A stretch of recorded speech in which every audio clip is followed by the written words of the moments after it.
साहब अंदर आ जाओ, फटाफट आ जाओ और नज्म अपनी सुनाओ, बगैर किसी बेहिचक होकर नज्म सुनाओ। क्या है, देखूंगा शायर कैसे हैं आज आप। जी कहता हूं कि आसमां नहीं चाहिए मुझे। आसमां नहीं चाहिए मुझे, जिसको चाहिए वो यहां से चुपचाप खड़े रहना। जी, आसमां नहीं चाहिए। आसमां आसमां सर, हाँ आसमां नहीं चाहिए मुझे, हाँ, जमी पे ही रहने दो। जमीन पर ही रहने। आसमां नहीं चाहिए मुझे, जमी पे ही रहने दो। जर्मन जापान अमेरिका तुम जाओ, मुझे भारत में ही रहने दो। अरे जाकारे हुजूर ये खड़े रहिए जी।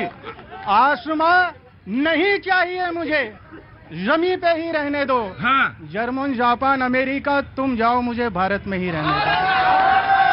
मत बांटो हमें धर्म के नाम पर चंद वोटों के लिए। मत बांटो मुझे, मत बांटो हमें हाँ धर्म के नाम पर चंद वोटों के लिए। हाँ, हिंदू मुस्लिम सिख ईसाई बनकर भाई भाई रहने दो। क्या बात है।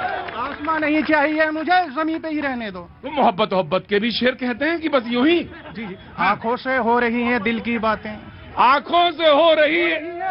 अब मेरे काम का शेर आया। मैं रुकिए, अरे रिटायर आदमी की मोहब्बत की बात हो रही है। अब मेरे काम का शेर आया। आंखों से हो रही है दिल की बातें, दिल की बातें, खामोश है ज़बां कह रही हैं आंखें। खामोश है ज़बां कह रही हैं आंखें। हाँ। दीवाना तेरा हो गया हूँ दीवाना, खामोश है ज़बां कह रही हैं आंखें। क्या बात है हुजूर, बहुत अच्छा, बहुत बहुत शुक्रिया। तशरीफ रखिए जनाब अली। जी जनाब, मैं आया बजाज साहब, आप कहिए जनाब। ये मैं आया तो कुछ और सोच के का, आपको देख के सब भूल गया। मुद्दा ये है कि समाज का मुद्दा है। सुबह से मैं देख रहा हूँ टीवी में पानी से लोग त्राही त्राही कर रहे हैं। हाँ हाँ। और मैंने अभी आपकी बात सुन के मुझे अभी याद आया अकस्मात कि तो हमारे सेलिब्रिटीज के पास करोड़ों रुपया है। ऐसे टाइम पे समाज के लिए कोई आगे नहीं आता। अगर एक चुटकी भी दे देंगे ना वो, तो एक गरीब आदमी के लिए बहुत है वो। क्या बात है। बजाज साहब क्या काम करते हैं आप? मैं आजकल बस वही शायरी करता हूँ। आप भी शायर हैं? वैसे मैं समझ तो गया था बजाज साहब कि आप भी शायर हैं, वो इसलिए कि कुर्ते से अंदाजा लगा लिया था मैंने कि वो अंदाज आपका है और डायरी वाला। लेकिन जो मेहमान हमारे साथ मौजूद हैं, इससे पहले कि वो मुझे मारने के लिए दौड़े, मैं उनसे उनका तारुफ करा देता हूं। रितु चौधरी कांग्रेस का पक्ष रखने के लिए मौजूद हैं, बहुत बहुत शुक्रिया, thank you so much Ritu. Anuja Kapoor BJP का पक्ष रखने के लिए मौजूद हैं, बहुत बहुत शुक्रिया, thank you so much. Abhishek Tiwari ji आम आदमी पार्टी का पक्ष रखने के लिए मौजूद हैं, बहुत बहुत शुक्रिया। हाफिज गुलाम सरवर साहब AIUMM से मौजूद हैं, बहुत बहुत शुक्रिया, thank you so much. Prabhat Kumar ji राजनीतिक विश्लेषक, बहुत बहुत शुक्रिया, thank you so much. Surya Maithil बहुत दिनों बाद आज शो में आए हैं, राजनीतिक विश्लेषक, बहुत बहुत शुक्रिया, thank you so much. Amit Srivastava बहुत बहुत शुक्रिया, थैंक यू सो मच।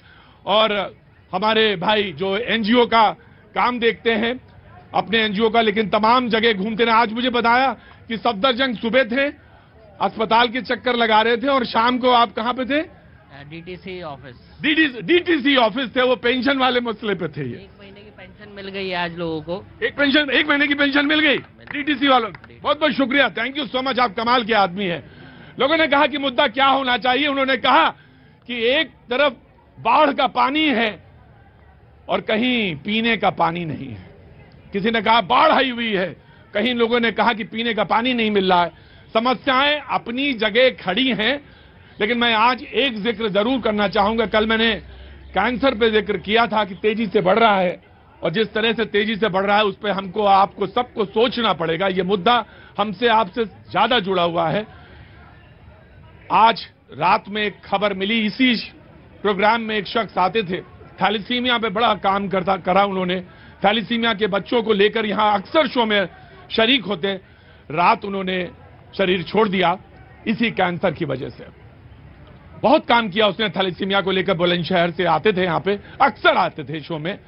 लेकिन कल रात मुझे पता चला, बहुत कोई ज्यादा उम्र नहीं थी उनकी, लेकिन इसी कैंसर की वजह से उन्होंने शरीर छोड़ा।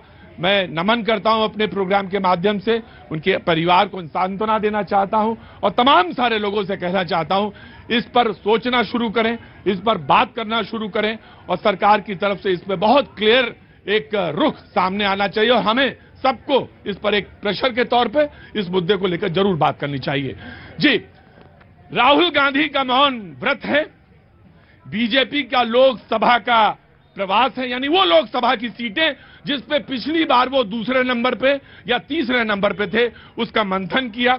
और एमपी में विजय संकल्प को लेकर गृह मंत्री ने एक बैठक करी। तो इन तमाम मुद्दों के बीच में सबसे पहले मैं बीजेपी को खड़ा करना चाहता हूं and then Congress will respond. जी, आपने अभी बताया जिस तरह से थैलेसीमिया से रिलेटेड एक बहुत ही अच्छे कार्यकर्ता, बिल्कुल हमारे एक भाई की मौत हो गई, उन्होंने अपना शरीर छोड़ दिया। तो मैं उन्हीं के लिए पहले हम सब लोग उनकी तरफ एक श्रद्धांजलि अर्पित करते हैं भाजपा की तरफ से। और शुरुआत करती हूं इस डिबेट की मोदी जी के कहे हुए कुछ पंक्तियों से। जी, उन्होंने कहा है, असफलता मेरे निकट तब तक नहीं आ सकती, असफलता मेरे निकट तब तक नहीं आ सकती जब तक सफलता प्राप्ति की ललक मेरे भीतर है। तो ये सबसे बड़ी बात है कि राहुल गांधी जी मौन व्रत धारण है, कांग्रेस मौन व्रत धारण कर रही है। तो ये उनको मौन व्रत धारण उसी वक्त कर लेना चाहिए था, कुछ टाइम पहले। तो उनकी जो ये मेंबर ऑफ पार्लियामेंट हैं, उनकी सदस्यता है वो नहीं जाती। अगर आप उस वक्त जो मोदी जी के ऊपर आपने, मोदी कम्युनिटी के ऊपर जो आपने अभद्र टिप्पणी करी है, और आपके ऊपर 10 इसी तरीके के डिफेमेशन केस हैं जो कोर्ट मानती है, तो क्या आज कहना ये उचित होगा कि कांग्रेस जो है कोर्ट के अगेंस्ट मौन व्रत धारण कर रही है? Right, Congress will respond. जी, देखिए, डिफेमेशन केस इस प्रकार का केस है कि आप जितने भी केस ढूंढ लीजिए, हाँ, किसी में 6 महीने से ज्यादा की सजा नहीं हुई है। और ये जो मुद्दा था, जिस मुद्दे पर राहुल जी बोले हैं, इसमें उन्होंने वही बोला जो मोदी जी हमेशा स्टेज से बोलते हैं। अभी उनके प्रवक्ता जो है, अभी पीछे सोनिया जी के बारे में एक चैनल डिबेट में जो अपशब्द बोले, इसी प्रकार से मोदी जी ने खुद ही महिलाओं के बारे में बहुत अपशब्द बोले। अगर मोदी जी स्टेज से बोलते हैं कि कौन सी विधवा थी, तो क्या कांग्रेस कोर्ट में चली गई कि सभी विधवाओं का अपमान हो गया? या उन्होंने जब बोला कि 50 करोड़ की गर्लफ्रेंड थी, तो क्या जो कांग्रेस है वो गई कि सभी लड़कियों का अपमान किया गया? जी जनाब सूर्या मैथिल। धन्यवाद प्रतीक जी। पहले आपको, आपके सभी दर्शकों को भारत माता की जय, वंदे मातरम। और कांग्रेस और राहुल गांधी जी जो मौन व्रत धारण करके बैठे हैं ना, वो ये कारण है क्योंकि इस देश के अंदर जब हर घर को इज्जत घर मिल गया, जब 81 करोड़ लोगों को लगातार राशन मिल रहा है, देश के अंदर 26 से ज्यादा राष्ट्रीय राजमार्ग या मैं कहूं एक्सप्रेसवे तैयार हो रहे हैं, दिल्ली से मुंबई की दूरी 24 की जगह 12 घंटे में अब पूरी होने जा रही है। देश 5वीं बड़ी अर्थव्यवस्था बन गया है, देश की सीमाएं सुरक्षित हो गई है। आज देश की सीमाओं पर टैंक पहुंच रहे हैं। इनके राज्य में क्या था? Not developed borders are safest borders, और आज developed borders are safest border का मोटो लेके सूर्या मैथिल जी का एक कमाल तो ये है कि वो जब बोलते हैं तो लोगों को जो नींद आ रही होती है वो भी उठा देते हैं।